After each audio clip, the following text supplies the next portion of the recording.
কার বা বাইক ভাড়া দেওয়া দেখেছেন নিশ্চয়ই, কিন্তু মেয়েদের 1-2-3 ঘন্টার জন্য ভাড়া নেওয়ার জন্য বিয়ে করে নেওয়া, তারপর সঙ্গে সঙ্গে ছাড়াছাড়ি করার মতো অদ্ভুত নিয়ম আছে এমন দেশের কথা কখনো শুনেছেন? সেখানে প্রত্যেকটা মেয়েই নাকের প্লাস্টিক সার্জারি করিয়ে নেয়, আর সেখানে বিয়ে করা লোকের চেয়ে ডিভোর্স নেওয়া লোকের সংখ্যাই বেশি। এটা শুধু তাই নয়, সেখানে ফেসবুক, টুইটার কিছুই ব্যবহার করা যায় না, টিভি দেখা যায় না, আর পুরুষরা শর্টস পরতে পারে না। এই সব নিয়ম দেখে যদি ভাবেন এটা উত্তর কোরিয়া, তাহলে ভুল করবেন, কারণ এটা তার চেয়েও অনেক বেশি শক্তিশালী দেশ। তাহলে কোন দেশ এটা? এই দেশের দুটো নাম কেন? এখানে কি সত্যিই ঘন্টা হিসেবে ভাড়া নিয়ে বিয়ে করা যায়? তাই কি এখানে ডিভোর্সের সংখ্যা বেশি? যৌনাচারের জন্য মৃত্যুদণ্ডের দেশে লক্ষ লক্ষ মানুষ কিভাবে এই কাজ করে? এরকম অনেক ইন্টারেস্টিং বিষয় এই ভিডিওতে জানব। ভিডিওটা কোথাও স্কিপ না করে শেষ পর্যন্ত দেখুন। এই দেশ আর কেউ নয়, এখন আমেরিকা আর ইসরায়েলের সঙ্গে যুদ্ধ করছে যে ইরান। প্রথমে ইরান দেশের নাম আর তার ইতিহাসটা জেনে নিই। আগে এই দেশকে পারস্য বলা হতো, কিন্তু এখন অফিশিয়ালি বলা হয় ইসলামিক রিপাবলিক অফ ইরান। পারস্য ভাষায় ইরান মানে আর্যদের ভূমি। সেখানকার মানুষেরা নিজেদের আর্য বংশের বলে খুব জোর দিয়ে বিশ্বাস করে, আর সেই ঐতিহ্যকে সম্মান করে।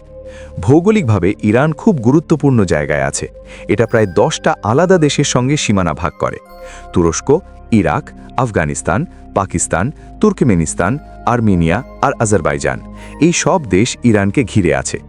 ইরানের রাজধানী তেহরান, সেটা দেশের সবচেয়ে বড় শহর আর অর্থনৈতিক কেন্দ্র হিসেবে জ্বলজ্বল করছে। ইরানের অর্থনীতির কথা বললে এটা শুধু তেলের উপর নির্ভর করে না। বিশ্বে যত পেস্তা পাওয়া যায় তার 20% শুধু ইরান থেকে রপ্তানি হয়, তাই একে পেস্তার রাজধানীও বলা হয়। পেস্তার ব্যবসা ইরানের অর্থনীতিতে খুব গুরুত্বপূর্ণ ভূমিকা পালন করে।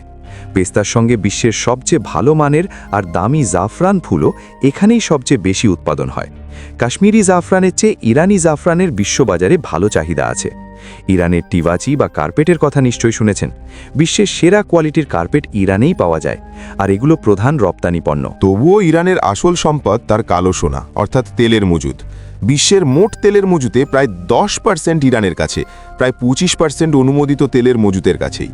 প্রায় 250 বিলিয়ন ব্যারেল তেল ইরানের কাছে আছে, আর প্রতিদিন প্রায় 4 মিলিয়ন ব্যারেল তেল পাম্প করে বিশ্বজুড়ে সরবরাহ করে। এই তেল রপ্তানির ব্যবসা দিয়েই ইরান প্রচুর টাকা আয় করে। তেল ছাড়াও প্রাকৃতিক গ্যাস উৎপাদনে ইরান বিশ্বের দ্বিতীয় স্থানে। এটা দেখলেই বোঝা যায় দেশটা কতটা শক্তিশালী। ইরানের অদ্ভুত আইন আর সামাজিক অবস্থা নিয়ে জানি। এখানে 99% মানুষ ইসলাম ধর্ম পালন করে।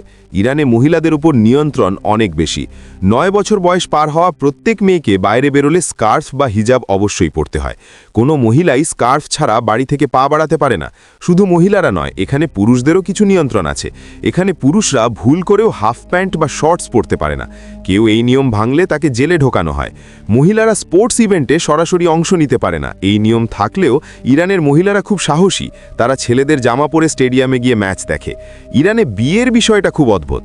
এখানে এখনও শিশু বিয়ে হচ্ছে।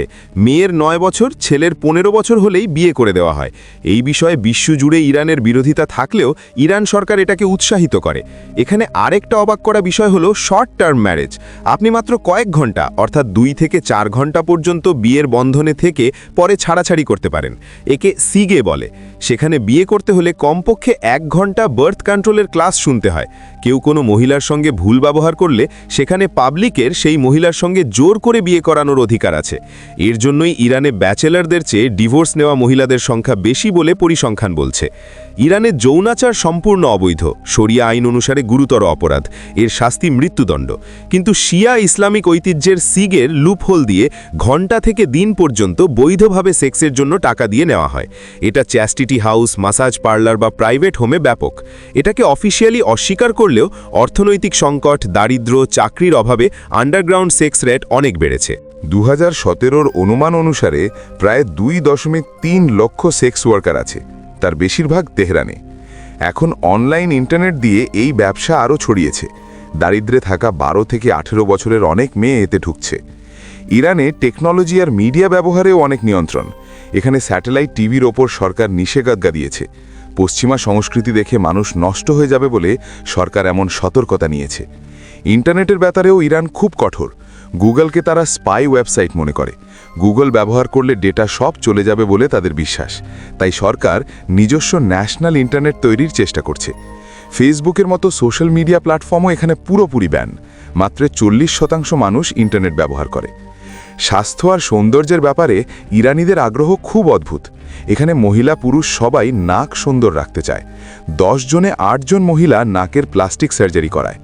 নাকে প্লাস্টার বা ব্যান্ডেজ লাগানো এখানে একটা ফ্যাশন আর স্টেটাসের চিহ্ন বলে মনে করে, তাই সার্জারি করে তারাও সৌন্দর্যের জন্য ব্যান্ডেজ লাগিয়ে ঘুরে বেড়ায়। ইরানের খাবারও খুব স্পেশাল, বিশেষ করে নন ভেজে অনেক ভ্যারাইটি পাওয়া যায়।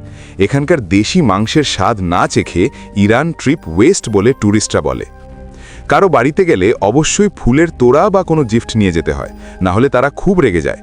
প্রকৃতির দিক থেকে ইরানে বৃষ্টি খুব কম, বছরে মাত্র 4 ইঞ্চি বৃষ্টিপাত রেকর্ড হয়, তাই দেশের অর্ধেক অংশ পানিহীন হয়ে শুকিয়ে যায়। তবু মানুষ নিজেদের দরকারে বিভিন্ন উপায়ে পানি আনিয়ে নেয়। ইরানে বায়ু দূষণও একটা বড় সমস্যা। প্রতি বছর প্রায় 27,000 মানুষ বায়ু দূষণে মারা যায়। ইরানে অ্যালকোহলের ওপর পুরো নিষেধাজ্ঞা থাকলেও ব্ল্যাক মার্কেটে অবৈধভাবে মদের ব্যবসা চলছে। এর মাধ্যমে সরকারও পরোক্ষভাবে অনেক আয় করে। আরেকটা ইন্টারেস্টিং বিষয় হলো ইরানে 3 ধরনের ক্যালেন্ডার ব্যবহার হয়। প্রধানত সোলার হিজরি ক্যালেন্ডার ব্যবহার করে, তার সঙ্গে গ্রেগরিয়ান ক্যালেন্ডার আর ইসলামিক ক্যালেন্ডারও চালু আছে। ইরানে শিক্ষাকে খুব গুরুত্ব দেয়। 1970-এ মাত্র 37% লিটারেসি রেট ছিল, এখন 93% পৌঁছেছে। এটা দেখলেই বোঝা যায় তারা শিক্ষায় কতটা ইনভেস্ট করেছে। এখানে আমাদের ভারত থেকেও অনেকে গিয়ে পড়াশুনো করে। এখানকার সেনাবাহিনীও খুব শক্তিশালী আর ভালো ট্রেনিং প্রাপ্ত। খেলাধুলাতেও ইরান পিছিয়ে নেই। এখানকার national football team Asia cup 3 বার জিতেছে।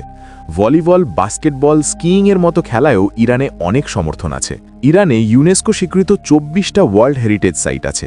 এগুলো ট্যুরিস্টদের খুব আকর্ষণ করে। এখানকার মানুষ ট্যুরিস্টদের সঙ্গে খুব বন্ধুত্বপূর্ণ আর সম্মানজনকভাবে থাকে। ভারতের জন্য ইরান একটা ভালো বন্ধু দেশ বলে আমরা গর্ব করে বলতে পারি। ভিসা ডকুমেন্ট ঠিক থাকলে মাত্র 8 থেকে 9 দিনে ইরান ভিসা পাওয়া যায়। 1 সপ্তাহ ইরানে ঘুরতে প্রায় 50,000 টাকা খরচ হয়। ইরানে থাকা এশিয়াটিক চিতা বিশ্বের সবচেয়ে দুর্লভ, আর এগুলো এখানেই দেখা যায়। শেষে ইরান মানে নিয়ন্ত্রণ আর আধুনিকতার মাঝে লড়াই করা একটা অসাধারণ দেশ। একদিকে কঠোর ইসলামিক আইন, অন্যদিকে প্রচুর তেলের সম্পদ। একদিকে ইন্টারনেটের নিয়ন্ত্রণ, অন্যদিকে প্লাস্টিক সার্জারি দিয়ে সুন্দর দেখতে চাওয়া। এরকম অনেক বৈপরীত্য ইরানে দেখা যায়। এই দেশ তার প্রাচীন সভ্যতাকে রক্ষা করে আন্তর্জাতিক রাজনীতিতে নিজের ছাপ ফেলছে। ইরানের অদ্ভুততা আর বিশেষত্ব আমাদের অবাক করলেও সেখানকার মানুষের বন্ধুত্বপূর্ণ স্বভাব আর সংস্কৃতির প্রতি সম্মান জাগে। তাই ফ্রেন্ডস, এই ভিডিওটা আপনাদের কেমন লাগলো কমেন্ট করুন। ভিডিও ভালো লাগলে একটা লাইক দিন। এরকম আরও ইন্টারেস্টিং ভিডিওর জন্য আমাদের চ্যানেল সাবস্ক্রাইব করুন।